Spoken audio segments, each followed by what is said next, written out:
Hello, this is Isadora of Curvaceous Belly Dance, and this is your Shimmy Tech Monday trick. So I wanted to talk about settings in regards to lighting.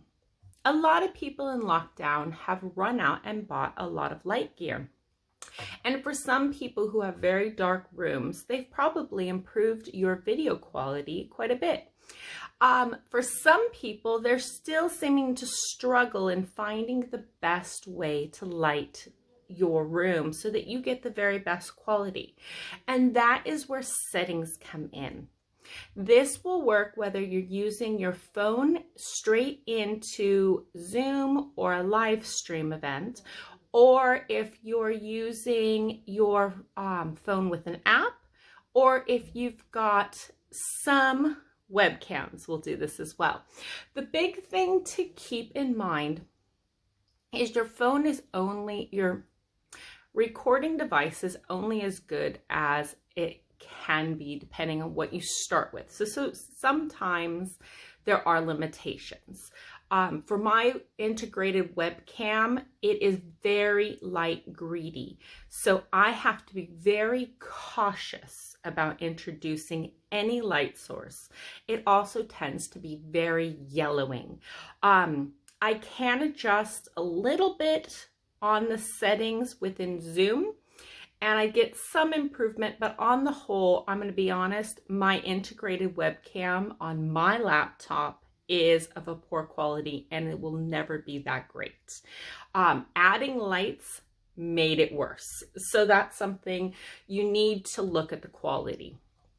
If you're looking at doing a phone, the really good thing is you have access to some settings. Depending on your camera brand, you may be able to do those directly in your video settings on your camera itself before you start. If you're using an app, you have the opportunity, most of those apps have a settings feature, and you can give those a play. One of the biggest ones to turn off and play with this, and this will help so many people, I think, is turn off your auto white balance. That is the situation of why a lot of us will have video recordings that will go light and dark when we move. And that is because even in a very well lit room, unless it's perfectly lit, then you may not have it changed. There is some perfect light settings that's not a problem. But what happens is as you move through a space, you create shadow. And in the settings, the camera is trying to comprehend that information and decide what to do it. And that's what gives you that heavy light dark. In some cameras and some setups, it's not that big a deal. It's mildly noticeable. But on some performers, I have noticed, and even in myself in past setups, I have noticed a huge and delayed change as the camera struggles to adjust.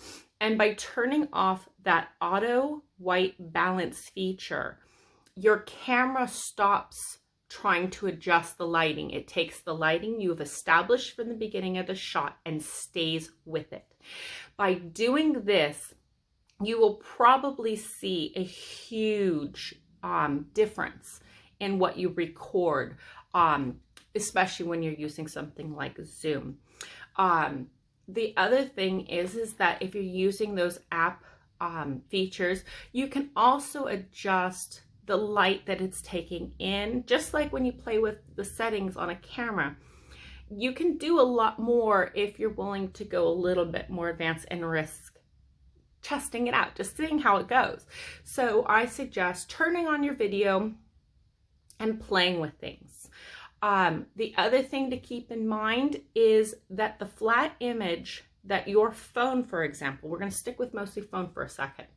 When you're looking at your phone, the image that you're seeing in the stable setting is not the same quality you're going to get in recording. You lose megapixels the minute you start to record. It'll never be as good as a stable image. It's just the way the technology currently works. So that's something to keep in mind. You have a further degradation as you move to a platform, depending on how the quality and how it is uploaded. So for example, a live streaming service, a lot of them are better balanced at quality of the video itself. Zoom, because of the way it runs through your internet, Facebook has some of this too, you do see some degradation again. So that's something to keep in mind. Test things out. Have your friends get on a call with you, whatever, and play and have a look and say, hey, check out mine, check out yours, and see what you get. The other option is obviously webcams. So webcams, as I kind of talked a little bit, are not hugely high quality, but there are some webcams which I'm going to specifically talk about soon. It's because I have a whole presentation that's taken a little longer. Webcams, in particular things by Logitech, have settings features that are actually why I've switched to a webcam. I have so much flexibility by the extra settings. Check your integrated webcam and see if it does have settings. Definitely give that a try first. If you're looking to buy a new webcam, find one that has settings feature that allows you to change what you're recording. Some of the cameras will give you different perspective sizes, so you can do zoom in and zoom out. Some of them are better for just portrait, some are better for landscape. Most webcams are going to be landscape. Most phones are going to be portrait. It's kind of just the way it works currently. The other thing is, don't forget to try and use those settings when you log in whatever device you're recording with. If you're going into Zoom, take that bit of time and check your settings. Make sure they are at their very best for your particular camera, whatever that is, whether it's your phone or your webcam. Check those settings by adjusting the light balance, turning off your white balance, the auto white balance, and playing with some of those features. You may already see more improvement than you can imagine, even without adjusting a single lamp. You'd be really surprised how much you can do. Now, if you're doing this kind of just recording at the phone, this is where the external light really does come into play.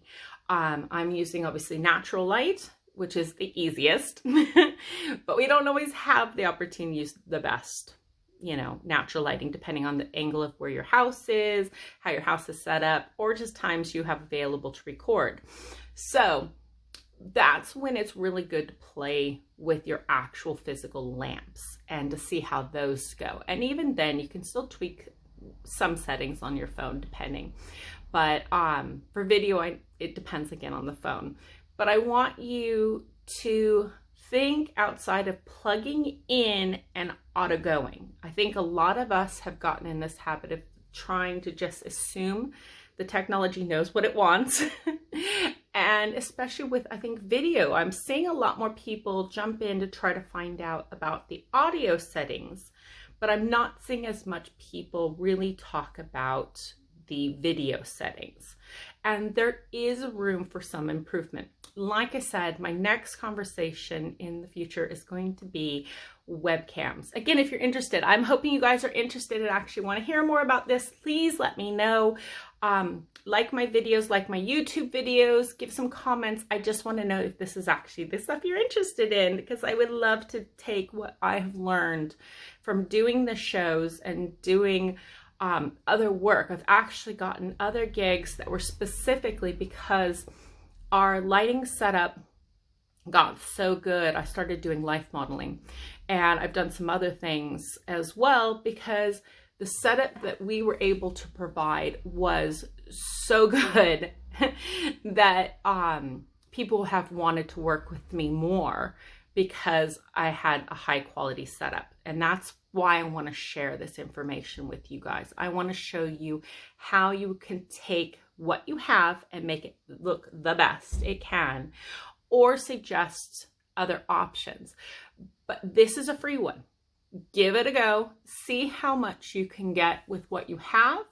And then, like I said, we'll take you to some other steps that can cost money. But here you go. I hope this brings you some help, and all the best. And thank you again for following me. And thanks from Shimmy Tech and me, Isadora.